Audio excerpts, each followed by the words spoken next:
एक बार एक मूर्तिकार अपनी छेनी और हथौड़े से एक पत्थर को भगवान की मूर्ति का आकार देने का प्रयास कर रहा था।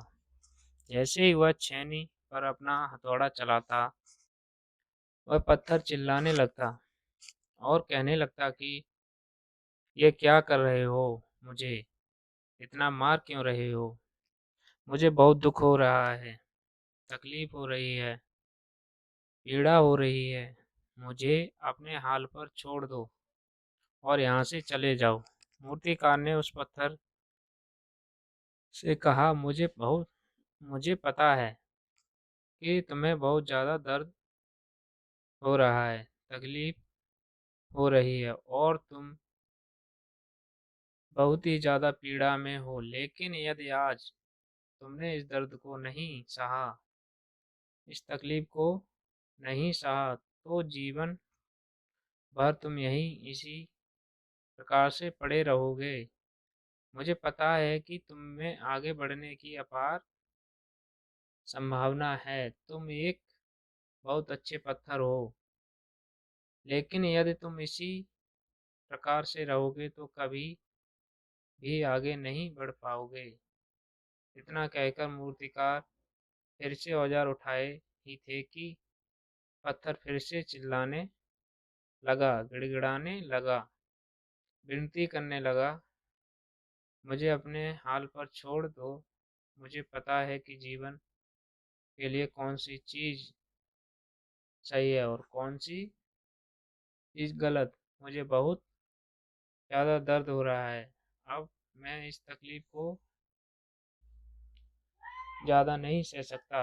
मैं जिस हाल में हूँ, उस हाल में छोड़कर मुझे तुम यहाँ से चले जाओ। उस मूर्तिकार फिर से उस पत्थर को समझाने की कोशिश की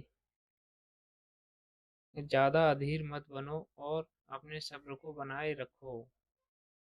थोड़ी देर और इस दर्द को सहो। यदि इस दर्द को सह लिया तो मैं भगवान की मूर्ति के रूप में तुम्हारी स्थापना कराऊंगा और फिर दूर दूर से लोग तुम्हारी पूजा करने आएंगे और पंडित और लोग तुम्हारी सेवा करेंगे। लेकिन पत्थर ने उस मूर्तिकार की एक भी बात नहीं मानी। वह चिल्लाता रहा और अपनी बात पर अड़ा रहा। मूर्तिकार ने उस पत्थर को समझाने की बहुत कोशिश की, लेकिन वो पत्थर नहीं माना। अब मूर्तिकार भी थक चुका था और वह उस पत्थर को छोड़कर आगे बढ़ गया और थोड़ी ही दूर जाकर देखा कि एक और बहुत ही अच्छा पत्थर वहाँ पड़ा हुआ है। उसने छेनी और हथौड़ी उठाई और उस पत्थर को मूर्ति बनाने के लिए वो तैयार हो गया। मूर्तिकार ने छेनी और हथौड़ी का वार दूसरे पत्थर पर जारी रखा। दूसरे पत्थर को भी दर्द हुआ, तकलीफ उसको भी हुई, लेकिन उस पत्थर ने बर्दाश्त कर लिया और देखते ही देखते थोड़ी समय के बाद उस पत्थर ने भगवान की मूर्ति का रूप धारण कर लिया।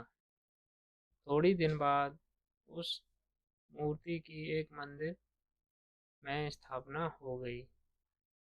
धीरे धीरे करके लोग वहाँ पूजा पाठ करने आने लगी। लोगों की मन्नतें वहाँ से पूरी होने लगी और वह मंदिर बहुत ही ज़्यादा प्रसिद्ध हो गया। अब धीरे धीरे करके दूर दूर के गांव के लोग वहाँ पूजा पाठ करने आने लगे। फिर एक दिन और उस मंदिर में एक पत्थर को लाया गया और उसे एक कोने में रख दिया गया। अब लोग आते और उस पर नारियल फोड़ते। ये कोई और पत्थर नहीं बल्कि वही पत्थर था जिसने दर्द को नहीं सहा था। अब वो पत्थर मन ही मन बहुत ज़्यादा पछता रहा था, दुखी हो रहा था और अपने आप से कह रहा था कि काश मैंने उस दिन उस दर्द को, उस तकलीफ को सह लिया होता तो आज लोग मेरी भी पूजा करते। इसीलिए आप भी अपने जीवन में हमेशा याद रखिएगा कि जब भी आप अपने करियर की शुरुआत में किसी काम को कर रहे हो, पढ़ाई कर रहे हो या कोई भी काम कर रहे हो और उसमें आपको दर्द हो रहा है, तकलीफ हो रही है, ज़्यादा मेहनत करना पड़ रहा है, तो आप रुकिएगा मत, किसी और रास्ते की शुरुआत मत करिएगा।